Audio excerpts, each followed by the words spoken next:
उत्तर प्रदेश के हाथरस में जिस तरह से मनीषा वाल्मीकि के साथ दुष्कर्म कर उसकी हत्या कर दी गई और रातों रात उसकी बॉडी को भी जला दिया गया, जहां परिजनों को उसके शव तक को देखने को नहीं दिया गया। और हिंदू रीति रिवाज की तरह जिस तरह से परिवारीजनों ने मांग की थी कि उसकी बॉडी उसके शव को दे दिया जाए, लेकिन शव नहीं दिया गया, जहां परिवार आक्रोशित है। और लगातार मनीषा वाल्मीकि के गैंगरेप को लेकर पूरे देश में आक्रोश है। हमारे साथ पूर्व कैबिनेट मंत्री आर.के. चौधरी, जिनसे जानते हैं कि आखिर किस तरह का आक्रोश है। दलित समाज की वो बेटी थी, आखिर किस तरह का आक्रोश है। और कल भी बलरामपुर में एक बच्ची के साथ फिर से इसी तरह का कृत्य किया गया, किस तरह का आक्रोश है? देखिए, आप लोगों ने जो दिखाया है जी, मीडिया के लोगों ने, मैं आभारी धन्यवाद देता हूँ। वरना तो जब से भगवा राज आया है तब से प्रदेश में दलित उत्पीड़न घटनाएं बहुत ज़्यादा बढ़ी हैं। वो चाहे हाथरस हो, बलरामपुर हो, ये तो घटना ऐसी घटना है जो विभत्स है।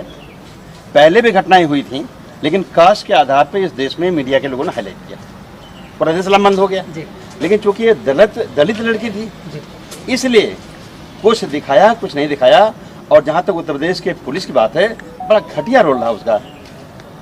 इन्हीं डेड बॉडी को भी परिवार के लोगों को छूने नहीं दिया, बल्कि जबरिया 2:30 बजे रात में अपने देखरेख में चला दिया। और अगर गांव के लोगों ने, घर के लोगों ने प्रयास भी किया उस डेड बॉडी तक जाने के लिए, तो उसे धक्का मार के, पकड़ के, मारा पीटा, इसको अलग कर दिया। तो निश्चित तौर पर ये दर्दनाक घटना है। और हमें लगता है कि उत्तर प्रदेश की सरकार के मुखिया योगी को इस्तीफा दे देना चाहिए। और नहीं भी देते हैं तो आने वाले दिनों में बहुजन समाज और खास दलित समाज इतना आक्रोश में है कि इसका खामियाजा उत्तर प्रदेश सरकार को भुगतना पड़ेगा। चौधरी साहब, ये बताएं, जिस तरह से प्रदेश के मुख्यमंत्री ने 25 लाख रुपए देने की बात कही है और एक सरकारी नौकरी देने के बाद पीड़ित परिवार को कही है, उसके बारे में आपका क्या कहना है? देखिए, घटना लगातार बढ़ती जा रही है। बलरामपुर में घटना घट गई, लगभग वो भी उससे घटना है। तो मामला उत्तर प्रदेश सरकार द्वारा, किसी सरकार द्वारा पैसा देने की नहीं है कि अगर आपने पैसा दे दिया तो घटना का जो लेवल है वो कम हो गया। भारत में वर्णवाद है और बीजेपी के न जाने कितना ऐसा नेता हैं जो संविधान को नहीं मानते, वो मानते हैं इस देश में मनुस्मृति को। और मनुस्मृति में साफ साफ चारों वर्णों में भेदभाव है, भेदभाव बताया गया है और चारों वर्णों के अलग अलग अधिकार बताए गए हैं। उसी लिहाज से उत्तर प्रदेश की और देश की सरकार, जो भगवा सरकार है, ये चल रही है। निश्चित तौर पे हम लोग इसका खंडन करते हैं और आने वाले दिनों में ये इस देश का जो बहुजन समाज है वो धीरे धीरे जग रहा है, पढ़ रहा, रिग रहा है, बाबा साहब डॉक्टर अम्बेडकर के बताए रास्ते पे चलने का प्रयास कर रहा है। और आने वाले दिनों में इसका खामियाजा इस देश की मौजूदा सरकार, चाहे केंद्र की हो चाहे उत्तर प्रदेश की हो, इसको भुगतना पड़ेगा। पीड़ित परिवार के लिए क्या मांग है?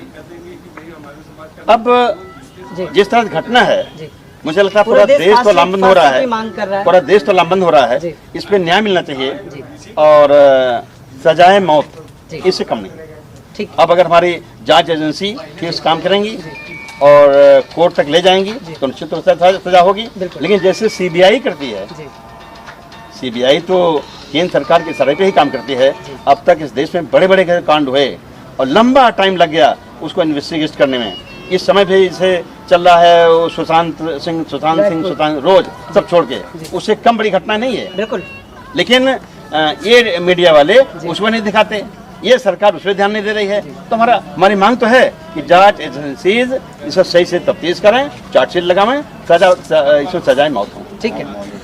तो जैसे कि बताया उन्होंने आर.के. चौधरी जी ने कि आखिर जिस तरह का आक्रोश है दलित समाज की जो बेटी थी, और बलरामपुर में भी जिस तरह से कल गैंगरेप के बाद निर्मम हत्या कर दी गई और उसके भी शव को रातों रात जला दिया गया, जहां प्रदेश सरकार से लगातार पूरा देश उन अपराधियों के लिए, उन कुख्यात अपराधियों के लिए फांसी की मांग कर रहा। देखना है कि जांच एजेंसियां और जो फास्ट ट्रैक कोर्ट बनाए गए हैं किस तरह की सजा होती है। और जिस तरह से लगातार प्रदेश सरकार में महिला अपराध बढ़ते जा रहे हैं, उस पर पूरा देश आक्रोशित है और लगातार अन्य दल, राजनीतिक पार्टियां इसका विरोध भी कर रही हैं। ब्रिटिश आकाश के साथ मैं विक्रम आपसे इजाजत चाहूंगा।